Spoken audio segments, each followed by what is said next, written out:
ലോകമാകെ ഇത്തരമൊരു ആക്രമണം കണ്ട് വിറങ്ങലിച്ചു നിൽക്കുമ്പോ ആ ആക്രമണത്തിന് നേതൃത്വം കൊടുക്കുന്ന നെതന്യാഹുവിനെ കെട്ടിപ്പിടിക്കുന്ന നരേന്ദ്രമോദിയാണ് നാം കാണുന്നത്. അവർ രണ്ടും ഇരട്ടപ്പറ്റ സഹോദരങ്ങളാണ്. ഇസ്രയേലിലെ ഇന്നത്തെ ഭരണത്തിന് നേതൃത്വം കൊടുക്കുന്നവരും ഇവിടുത്തെ RSSും രണ്ടും ഇരട്ടപ്പറ്റ സഹോദരങ്ങൾ. ആക്രമിക്കപ്പെട്ട രാഷ്ട്രത്തിനു വേണ്ടി ഒരക്ഷരം ഉരിയാടാൻ നമ്മുടെ പ്രധാനമന്ത്രിക്കാവുന്നില്ല. നമ്മുടെ രാജ്യം തീർത്തും മൗനം പാലിക്കുന്നു. രാജ്യത്തിന് അവമാനമാണ്. RSSന് അഭിമാനമായിരിക്കും. കാരണം RSSന്റെ നയമതമാണ്. കോൺഗ്രസ് നേരത്തെ തുടങ്ങിവെച്ചതും അതാണ്. പക്ഷേ രാജ്യത്തിന് അവമാനമാണ്. ലോകത്ത് ഏറ്റവും അധികം ആണവായുധങ്ങൾ ഉള്ളത് അമേരിക്കയുടെ കയ്യിലാണ്. അങ്ങനെയുള്ള ഒരു രാഷ്ട്രമാണ് നിങ്ങളുടെ കയ്യിൽ ആണവായുധം പാടില്ല എന്ന് പറയുന്നത്. ഇവിടെ അമേരിക്ക ഇറാന്റെ കയ്യിൽ വൻ ആയുധങ്ങളുണ്ട് എന്ന് പറയുമ്പോൾ ഇതേ ന്യായം പറഞ്ഞായിരുന്നല്ലോ നേരത്തെ ഇറാഖിന് നേരെ ആക്രമണം നടത്തിയിരുന്നത്. ഒരു കാട്ടുനീതി എന്നല്ല, വന്യമൃഗനീതി ഇവിടെ വന്നിരിക്കുന്നു. കയ്യൂക്കുള്ളവൻ കാര്യക്കാരൻ. നമ്മുടെ വന്യമൃഗങ്ങളുടെ ഇടയിൽ അത്തരമൊരു രീതിയുണ്ട്. ഒരു ഏറിയ ഒരാൾക്ക് അവകാശപ്പെട്ടതാണെങ്കിൽ അവിടെ മറ്റൊരാൾ ഉണ്ടായാൽ അയാളെ ആക്രമിച്ച് ആ ആക്രമണത്തിൽ ആരാണോ വിജയിക്കുന്നത് അയാളാണ് അവിടെ തുടരുക, മറ്റേയാൾ അവിടെ വിട്ടുപോകും. നമ്മുടെ നാട്ടിലെത്തിപ്പെടുന്ന കടുവകളിൽ ചിലതൊക്കെ ആ ഗണത്തിൽപ്പെട്ടതാണെന്ന് നേരത്തെ പറഞ്ഞു കേട്ടിട്ടുണ്ട്. അവർക്ക് മാരകമായ പരിക്കുണ്ടാവും മറ്റേ കടുവ ആക്രമിച്ചതിന്റെ ഭാഗമായി. പിന്നെ പിടികൂടുമ്പോൾ പെട്ടെന്നത് മരണപ്പെടുകയാണ്. പിടികൂടുമ്പോൾ ഉള്ള പരിക്കല്ല, നേരത്തെയുള്ള പരിക്കിന്റെ ഭാഗമാണ്. ഇത് വന്യമൃഗനീതിയാണ്. നമ്മുടെ ലോകത്ത് അനേകം രാഷ്ട്രങ്ങളുണ്ട്. എല്ലാ രാഷ്ട്രങ്ങൾക്കും ഒരേ അഭിപ്രായമായിക്കൊള്ളണമെന്നില്ല. വ്യത്യസ്ത അഭിപ്രായങ്ങളാകാം, വ്യത്യസ്ത നിലപാടുകളാകാം. പക്ഷേ അമേരിക്കൻ സാമ്രാജ്യത്വം സ്വീകരിക്കുന്ന നിലപാട് തങ്ങളുടെ കൂടെ നിൽക്കണം, തങ്ങൾക്ക് വിധേയമായിരിക്കണം, എല്ലാ കാര്യങ്ങളും തങ്ങൾക്ക് വിധേയമാക്കണം. ഇതാണ് അമേരിക്കൻ സാമ്രാജ്യത്വം സ്വീകരിക്കുന്ന നിലപാട്. ഈ യാത്രക്കിടയിൽ വിവിധ ഘട്ടങ്ങളിൽ വിവിധ പ്രശ്നങ്ങൾ പാർട്ടിക്ക് അഭിമുഖീകരിക്കേണ്ടി വന്നിട്ടുണ്ട്. അതിനെല്ലാം നല്ല ജനപിന്തുണയോടെ നേരിടാനും ഒരു പോറലുമേൽക്കാതെ അതിജീവിക്കാനും കഴിഞ്ഞ പാർട്ടിയാണ് ഇവിടുത്തെ പാർട്ടി. നാട്ടിൽ കേരളത്തിൽ രാജ്യത്ത് എല്ലാം ഉയർന്നു വന്ന ചില പ്രശ്നങ്ങൾ ചില പ്രത്യേക ഘട്ടങ്ങളിൽ പാർട്ടിക്ക് അഭിമുഖീകരിക്കേണ്ടി വന്നിരുന്നു. ആ ഘട്ടത്തിൽ അല്ലെങ്കിൽ ആ ഘട്ടങ്ങളിലെല്ലാം അചഞ്ചലമായി പാർട്ടിയോടൊപ്പം നിന്ന ജനങ്ങളെയാണ് ഇവിടെ കാണാൻ കഴിഞ്ഞിട്ടുള്ളത്. ഒരു തരത്തിലുള്ള പോറലും അത്തരം ഘട്ടങ്ങളിൽ പാർട്ടി ഏറ്റുവാങ്ങേണ്ടി വന്നില്ല. അതിന് കാരണം അടിയുറച്ച ജനങ്ങളുടെ പിന്തുണയായിരുന്നു.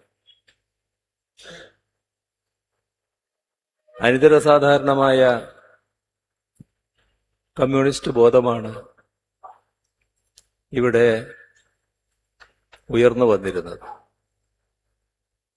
അതിൻ്റെ എല്ലാം ഭാഗമായി തന്നെ പാർട്ടിക്ക്, കമ്മ്യൂണിസ്റ്റ് പാർട്ടിക്ക് വേണ്ടതായ എല്ലാ രീതികളും പൊതുവെ അംഗീകരിച്ചുകൊണ്ട് മുന്നോട്ട് പോകാനായിട്ടുണ്ട്. ഇന്ന് കേരളത്തിലെ ഏറ്റവും കരുത്തുറ്റ പ്രസ്ഥാനം നിലനിൽക്കുന്ന ജില്ലകളിൽ ഒന്നാണ് പാലക്കാട് ജില്ല. ആ തലത്തിലേക്ക് ഈ പ്രസ്ഥാനത്തെ വളർത്തിയതിന് നേതൃത്വം കൊടുത്തവരും ഇപ്പോ നേതൃത്വം വഹിക്കുന്നവരും ഇതിനെ കൂടുതൽ നല്ല രീതിയിൽ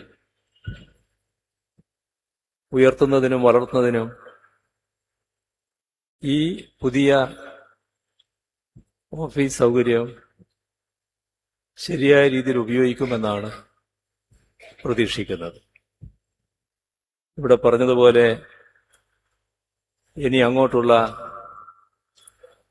ഈ ജില്ലയിലെ എല്ലാ സംഭവവികാസങ്ങളെയും നേരിടാനുള്ള,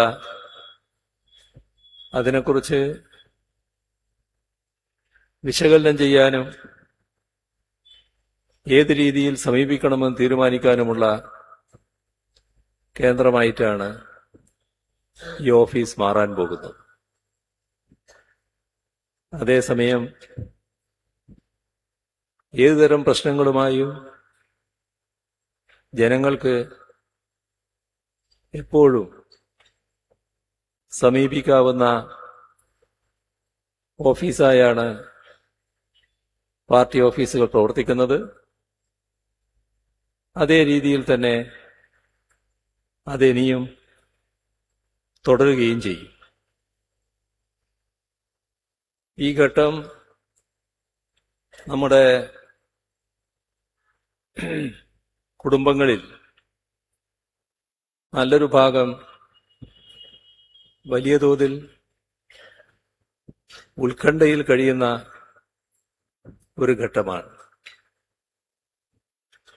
കേരളത്തിലെ നല്ലൊരു ഭാഗം കുടുംബങ്ങൾ നല്ല ഉത്കണ്ഠയിലാണിപ്പോൾ. മകനും മകളും അച്ഛനും അമ്മയും സഹോദരനും സഹോദരിയും ഒക്കെയായിട്ടുള്ളവർ നമ്മുടെ നാടിനു പുറത്ത്, രാജ്യത്തിന് പുറത്ത്, പ്രത്യേകിച്ച് ഗൾഫിൽ ലക്ഷക്കണക്കിലാണ് കഴിയുന്നത്. കേരളത്തിലെ ഏതൊരു കുടുംബത്തെ എടുത്താലും ഏതെങ്കിലും തരത്തിലുള്ള ഒരു പ്രവാസി ബന്ധം ആ കുടുംബത്തിനുണ്ടാകും. അവരെല്ലാം സാധാരണ ഒരു നാടൻ ചൊല്ലില്ലേ, തീ തിന്ന് കഴിയാൻ, ആ തരത്തിലുള്ള പ്രയാസത്തിലാണിപ്പോൾ. എന്ത് സംഭവിക്കും എന്നതിനെക്കുറിച്ചുള്ള ഉത്കണ്ഠയിലാണ് എല്ലാവരും കഴിയുന്നത്. ഇതിന് ഇടയാക്കിയത് ഇപ്പോൾ ഉയർന്നു വന്ന യുദ്ധ സാഹചര്യമാണ്. ആ യുദ്ധത്തിന്, ആക്രമണത്തിന് നേതൃത്വം കൊടുത്തത് അമേരിക്കൻ സാമ്രാജ്യത്വവും ഇസ്രയേലുമാണ്.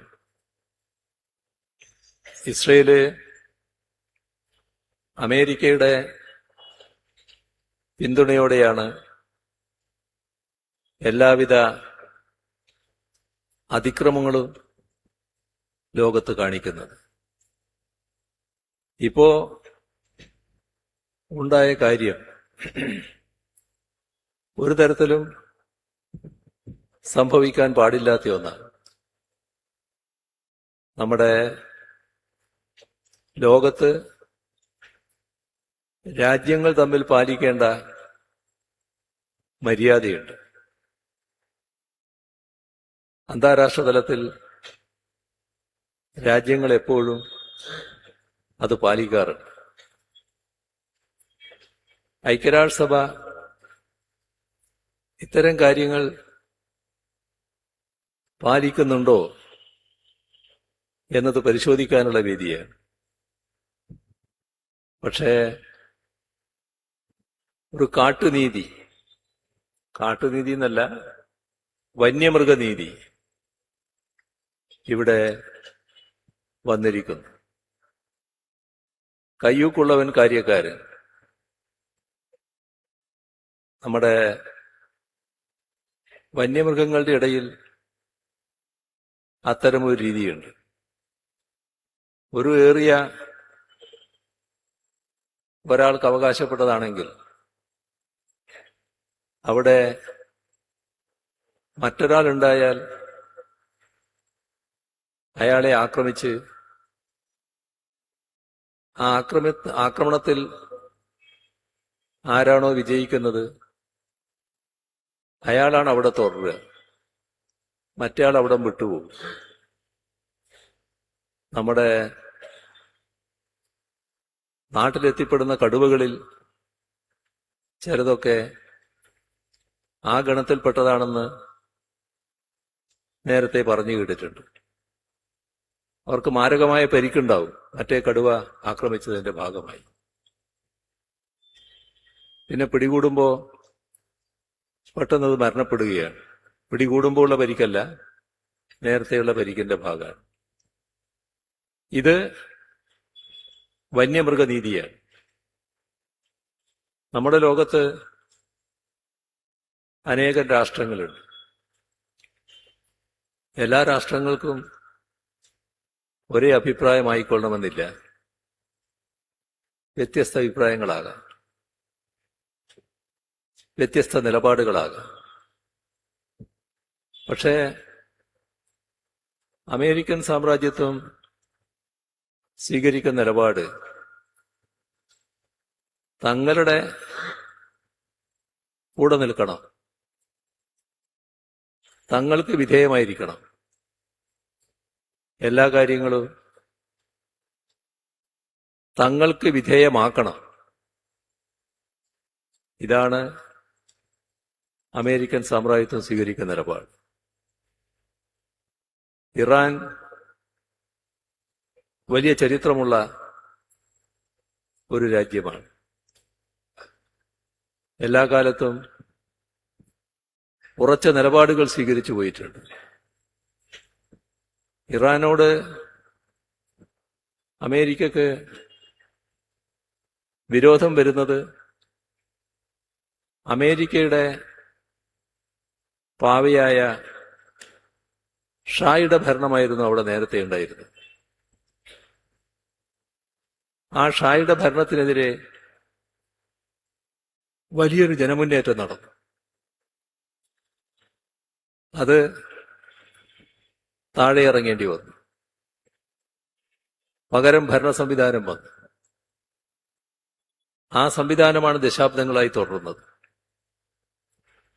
ഇത് അമേരിക്കൻ സാമ്രാജ്യത്വത്തിന്റെ താല്പര്യത്തിനേറ്റ അടിയായിരുന്നു. ഒരു രാജ്യത്തിന്റെ കാര്യം ആ രാജ്യത്തിലെ ജനങ്ങളാണല്ലോ തീരുമാനിക്കേണ്ടത്. പക്ഷെ അമേരിക്ക അങ്ങനെയല്ല കണ്ടത്. ലോകത്തിലെ മൂന്നാമത്തെ എണ്ണ ഉൽപാദന രാഷ്ട്രമാണ് ഇറാൻ. അതുപോലെ തന്നെ പ്രകൃതിവാതകം കൊണ്ട് സമ്പന്നമാണ്. അത്തരമൊരു രാഷ്ട്രത്തിലെ എണ്ണയും അതോടൊപ്പം പ്രകൃതിവാതകവും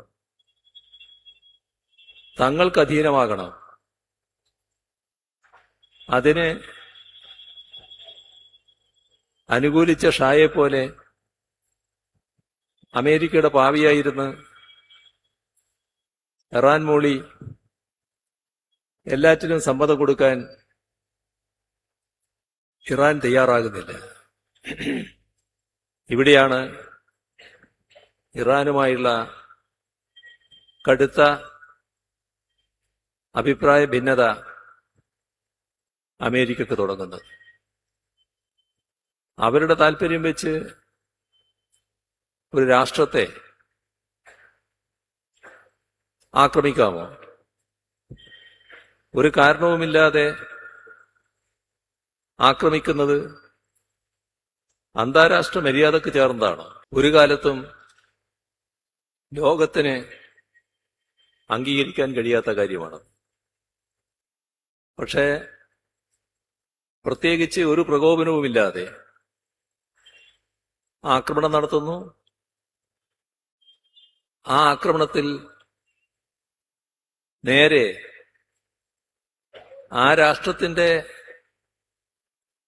പരമോന്നത പദവി വഹിക്കുന്ന ഖൊമേനിയെയും കുടുംബത്തെയും കൊല ചെയ്യുന്നു. തങ്ങളുടെ കയ്യിലുള്ള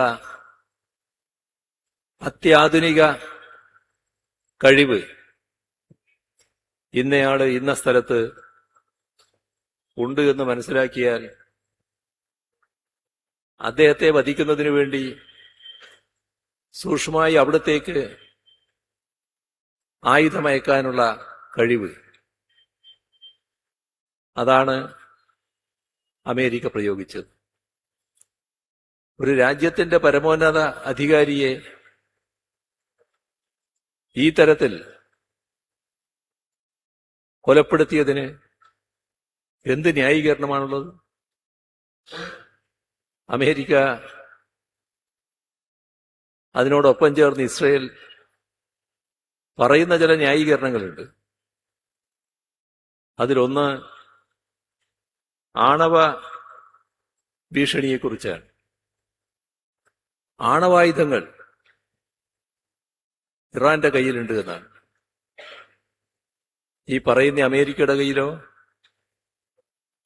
ലോകത്ത് ഏറ്റവും അധികം ആണവായുധങ്ങളുള്ളത് അമേരിക്കയുടെ കയ്യിലാണ്.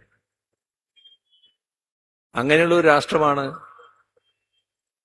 നിങ്ങളുടെ കയ്യിൽ ആണവായുധം പാടില്ല എന്ന് പറയുന്നത്. എന്ത് ന്യായമാണ് അതിനുള്ളത്? തങ്ങളുടെ കയ്യിലുള്ള ആണവായുധം ഉപേക്ഷിക്കാനോ ഏതെങ്കിലും ഒരു ഭാഗം വേണ്ടെന്ന് വെക്കാനോ ഇതേവരെ അമേരിക്ക സന്നദ്ധമായിട്ടുണ്ടോ? ആണവ പ്രശ്നത്തിൽ ഇറാനുമായി ചർച്ചകൾ നടത്തിയല്ലോ. അവിടെ നേരത്തെ നടന്ന യുദ്ധം, അതിന്റെ തുടർച്ചയായി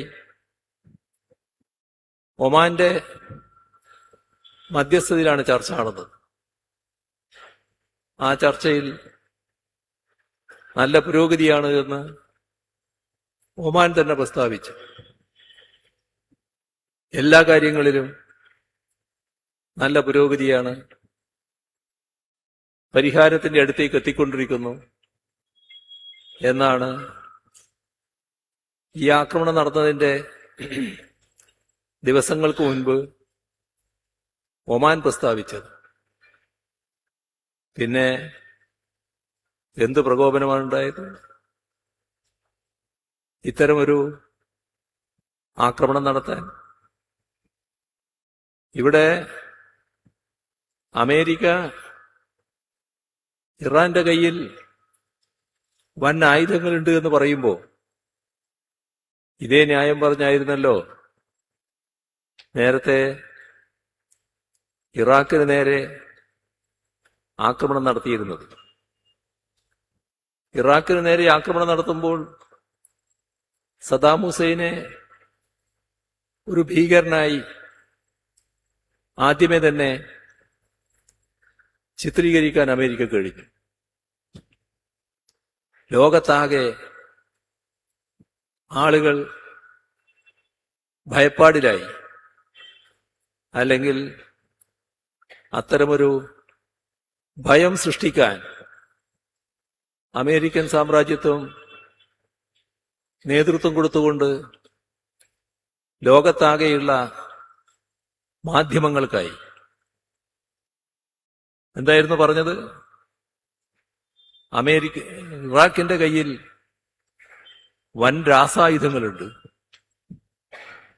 ആ രാസായുധങ്ങൾ എപ്പോഴും പ്രയോഗിക്കാം. അപ്പോ എല്ലാവരും, ഇവിടെയുള്ളവരടക്കം, ഈ രാസായുധമോ മറ്റോ ഇവിടെ വന്ന് വീണാൽ നമ്മുടെ സ്ഥിതി എന്താകും എന്ന് ആലോചിക്കുന്ന നിലയായി. ഇപ്പൊ രാസായുധം പ്രയോഗിച്ചേക്കും എന്ന് സദ്ദാമിനെ കുറിച്ച് പറഞ്ഞുകൊണ്ട് സദ്ദാമിനെയും അവിടുത്തെ ഗവൺമെന്റിനെയും ഇല്ലാതാക്കാനുള്ള കളമൊരുക്കുകയായിരുന്നു. ആ സമയത്താണ് ഐക്യരാഷ്ട്രസഭയുടെ ഒരു വിദഗ്ധ സംഘം ഇറാഖ് സന്ദർശിച്ചത്. അവരെല്ലാ സ്ഥലങ്ങളും പരിശോധിച്ചു. അവർ പറഞ്ഞു, ആരോപിക്കപ്പെടുന്ന രീതിയിൽ ഒരു രാസായുധവും ഇറാഖിന്റെ കയ്യിലില്ല എന്ന്. ആര് വില വെക്കുന്നു അതിന്? ആദ്യം അഴിച്ചുവിട്ട പ്രചരണം അവസാനിച്ചോ? ആ പ്രചരണത്തിന്റെ ഭാഗമായുള്ള കാര്യങ്ങളല്ലേ തുറന്നത്? അതല്ലേ കാണാൻ കഴിഞ്ഞത്? ഏറ്റവും നല്ല ഭരണ സംവിധാനം നിലനിന്ന ഒരു രാജ്യമായിരുന്നല്ലോ ഇറാഖ്. അതിനെ പൂർണ്ണമായി തകർത്ത് അതല്ലേ അമേരിക്ക നൽകിയ സംഭാവന. പക്ഷേ അന്നും ഇന്നും തമ്മിൽ വ്യത്യാസമുണ്ട്. ഇറാഖിനെ കുറിച്ച് അന്ന് പ്രചരിപ്പിച്ചതുപോലെ ഇന്ന് അമേരിക്ക നടന്ന പ്രചരണത്തിന്റെ ഭാഗമായി ലോകമാകെ ഇറാനെ പറ്റി ഭീതിയിലായിട്ടില്ല. ഇറാന്റെ കയ്യിലുള്ള ആയുധം ഇവിടെ വന്ന് വീഴുമെന്നുള്ള ആശങ്ക ലോകത്തിന്റെ ഒരു ഭാഗത്തും നിലനിൽക്കുന്നുമില്ല. എന്തുകൊണ്ട്? അതുകൊണ്ടാണ് അമേരിക്കയോടൊപ്പം നിൽക്കുന്ന അമേരിക്കയുടെ സഖ്യരാഷ്ട്രങ്ങൾ ഈ യുദ്ധത്തിൽ അമേരിക്കയോടൊപ്പം പങ്കുചേരാത്തത്. ഇതില് ഇറാഖിനെതിരെ നാറ്റോവിന്റെ സഹായത്തോടെയായിരുന്നു ആക്രമണം. ഇന്ന് അമേരിക്കയും ഇസ്രയേലും മാത്രമാണ് ആക്രമണം നടത്തുന്നത്. പല രാഷ്ട്രങ്ങളും ഈ ആക്രമണത്തെ അപലപിച്ചു കഴിഞ്ഞു. അമേരിക്കയിൽ തന്നെ കടുത്ത വിമർശനം ഇതിനെ അപലപിക്കുന്ന നില തുറന്നു വരികയാണ്. എല്ലാ രീതിയിലും അമേരിക്ക കാണിച്ചത്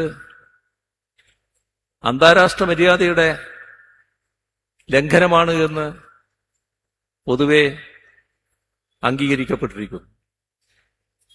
ഇവിടെ എന്തും ചെയ്യും എന്ന നിലയാണല്ലോ അമേരിക്ക സ്വീകരിക്കുന്നത്.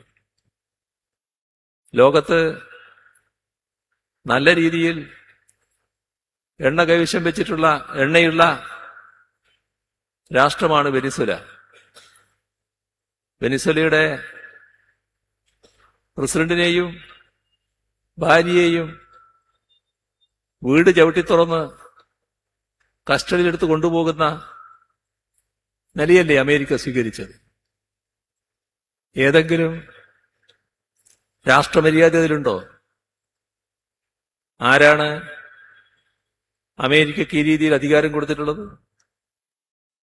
തങ്ങളുടെ കയ്യിൽ ആയുധങ്ങളുണ്ട്, തങ്ങൾക്കെന്തും ചെയ്യാം. ആ ഹുങ്കോടെയാണ് അമേരിക്കൻ സാമ്രാജ്യത്വം ഇടപെട്ടുകൊണ്ടിരിക്കുന്നത്. ലാറ്റിൻ അമേരിക്കൻ രാജ്യങ്ങളിൽ നല്ല രീതിയിൽ ഇടതുപക്ഷാഭിമുഖ്യമുള്ള സർക്കാരുകൾ അധികാരത്തിൽ വന്നപ്പോഴൊക്കെ ആ സർക്കാരുകൾക്കെതിരെ തീർത്തും തെറ്റായ സമീപനം സ്വീകരിച്ച് അവയെ അസ്ഥിരപ്പെടുത്താൻ ശ്രമിച്ച അമേരിക്കയാണ് നാം കണ്ടിട്ടുള്ളത്. അമേരിക്കയുടെ നിലപാടുകൾ അഫ്ഗാനിസ്ഥാനില് നജീബിന്റെ ഭരണം നിലനിൽക്കുന്ന കാലത്ത് അവിടെ നല്ല രീതിയിൽ ഭരണം നടന്നു പോവുകയായിരുന്നു. എല്ലാവരും അംഗീകരിക്കുന്ന, എല്ലാവരെയും അംഗീകരിക്കുന്ന ഒരു ഭരണവ്യവസ്ഥയായിരുന്നു. അതിനെ അട്ടിമറിക്കാൻ താലിബാനെ സൃഷ്ടിച്ചത് അമേരിക്കയാണ്. അമേരിക്കയുടെ പിന്തുണയോടെയാണ് അവിടെ ഈ പറയുന്ന ഏറ്റവും നല്ല ഭരണാധികാരിയായിരുന്ന നജീബിനെ കൊലപ്പെടുത്തി കെട്ടിത്തൂക്കുന്നത്. സാധാരണ മുസ്ലിം രീതി അനുസരിച്ച് ഒരു ശവം അതിനെ ബഹുമാനിക്കുന്ന നിലയാണ് സ്വീകരിക്കുക. ഇവിടെ അദ്ദേഹത്തിന്റെ ശവം പരസ്യമായി കെട്ടിത്തൂക്കുകയായിരുന്നു. പിന്നെ നാം കണ്ടത് എല്ലാ തരത്തിലുമുള്ള അതിക്രമങ്ങളാണ്. ഇറാനിൽ സ്ത്രീകൾക്ക് സ്വാതന്ത്ര്യമില്ല എന്ന ഒരു ന്യായം അമേരിക്ക ഇടക്ക് പറയുന്നതായി കേട്ടു. നാം സ്ത്രീകൾക്ക് സ്വാതന്ത്ര്യം വേണമെന്ന് ആഗ്രഹിക്കുന്ന കൂട്ടരാണ്. എല്ലാവിടെയും ആ സ്വാതന്ത്ര്യം വേണം. എന്നാൽ നാം ഉദ്ദേശിക്കുന്ന തരത്തിലുള്ള സ്വാതന്ത്ര്യമില്ലാത്ത സ്ത്രീകൾ അത് പല രാജ്യങ്ങളിലില്ലേ? ആ രാജ്യങ്ങളിൽ പലതിലും അമേരിക്കയുടെ പിന്തുണയില്ലേ? അവിടെയെല്ലാം അമേരിക്കയുടെ സാന്നിധ്യമില്ലേ? എന്തേ ഇറാനെ മാത്രം ആക്രമിക്കാൻ? അപ്പോ തങ്ങളുടെ നിക്ഷിപ്ത താൽപര്യം വെച്ചാണ് ഈ നടപടികൾ സ്വീകരിച്ചത്. ഇവിടെ നാം കാണേണ്ട കാര്യം, അമേരിക്കൻ സാമ്രാജ്യത്വം ഇത്തരത്തിലുള്ള നെറികേടുകൾ കാണിക്കുമ്പോൾ നമ്മുടെ രാജ്യത്തിന്റെ സമീപനം എന്ത് എന്നുള്ളതാണ്. നമ്മുടെ രാജ്യം വളരെ സമ്പന്നമായ ചരിത്രമുള്ള ഒരു രാജ്യമാണ്. നാം ബ്രിട്ടീഷുകാർക്കെതിരെ പോരാടി സ്വാതന്ത്ര്യം നേടി. സ്വാതന്ത്ര്യാനന്തര ഇന്ത്യ പണ്ഡിറ്റ് ജവഹർലാൽ നെഹ്റുവിന്റെ നേതൃത്വത്തിലുള്ള സർക്കാർ, ആ സർക്കാർ അധികാരത്തിൽ വന്നപ്പോ ഇവിടെ സ്വീകരിച്ചൊരു നിലപാടുണ്ട്. അത് സാമ്രാജ്യത്തിനെതിരായ സമീപനമായിരുന്നു. ചേരിചേരാ നയം, അതിന്റെ സത്ത സാമ്രാജ്യത്വ വിരുദ്ധമായിരുന്നു. മൂന്നാം ലോക രാഷ്ട്രങ്ങളോടൊപ്പമായിരുന്നു. ലോകത്ത് നടക്കുന്ന എല്ലാ സാമ്രാജ്യത്വ വിരുദ്ധ പ്രക്ഷോഭങ്ങളെയും സമരങ്ങളെയും പിന്താങ്ങുന്ന നിലപാടായിരുന്നു സ്വീകരിച്ചിരുന്നത്.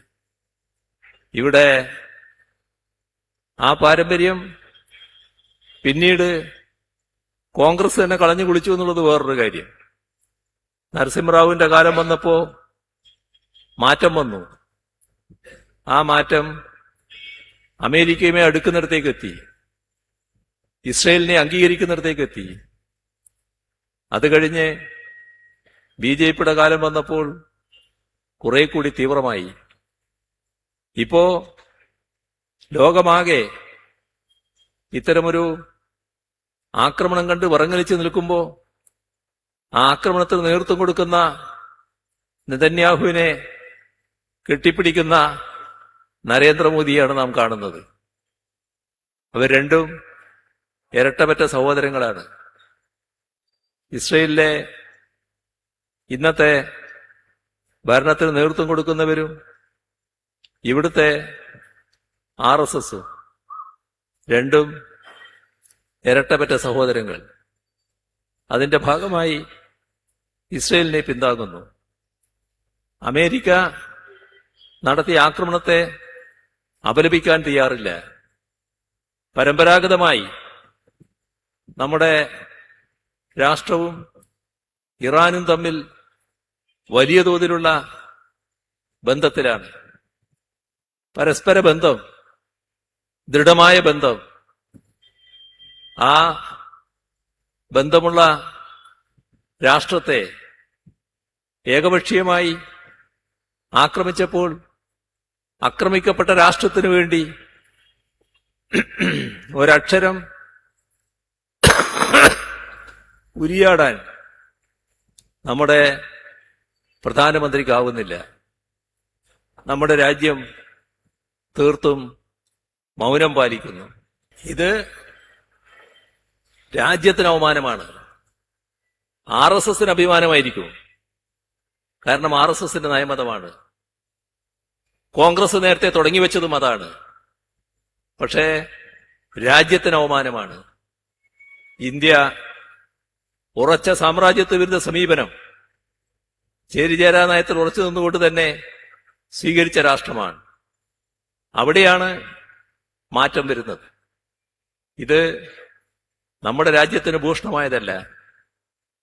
ലോകമാകെ ഇതിന്റെ ഭാഗമായി അസ്വസ്ഥതകൾ പടരുകയാണ്.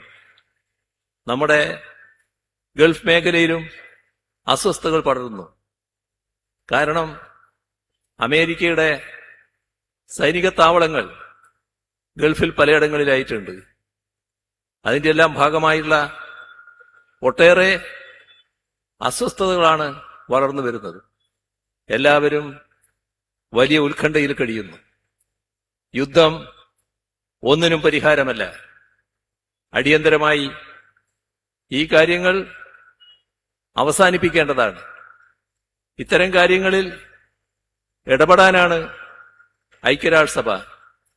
പക്ഷേ ഐക്യരാഷ്ട്രസഭയെ അംഗീകരിക്കാത്ത, ഫലത്തിൽ അംഗീകരിക്കാത്ത രാഷ്ട്രമാണ് അമേരിക്ക. തങ്ങളുടെ കയ്യൂക്കിലൂടെ കാര്യങ്ങൾ നിർവഹിക്കാനാണ് നോക്കുന്നത്. ഇതിനെതിരെ കടുത്ത പൊതുജനാഭിപ്രായം ഉയർന്നു വരേണ്ട ഒരു ഘട്ടമാണിത്. ഇതുമായി ബന്ധപ്പെട്ട് നമ്മുടെ രാജ്യത്തുള്ള പ്രശ്നങ്ങൾ, സംസ്ഥാനത്തുള്ള പ്രശ്നങ്ങൾ വിശദമായി സംസാരിക്കാനുണ്ട്. പക്ഷേ ഈ ഘട്ടത്തിൽ അത്ര വിശദമായി ഞാൻ പോകുന്നില്ല. കാരണം വിജയരാഘവനും മറ്റും ഇവിടെ സംസാരിക്കാനുണ്ട്. അവര് ആ കാര്യങ്ങൾ തുറന്ന് സംസാരിക്കും എന്ന പ്രതീക്ഷയോടെ ഈ MP കുഞ്ഞിരാമൻ മാസ്റ്റർ സ്മാരക മന്ദിരം ഉദ്ഘാടനം ചെയ്ത ഒരിക്കൽ കൂടി അറിയിച്ചുകൊണ്ട് അവസാനിപ്പിക്കുന്നു. നിങ്ങൾക്ക് എന്റെ അഭിവാദ്യം.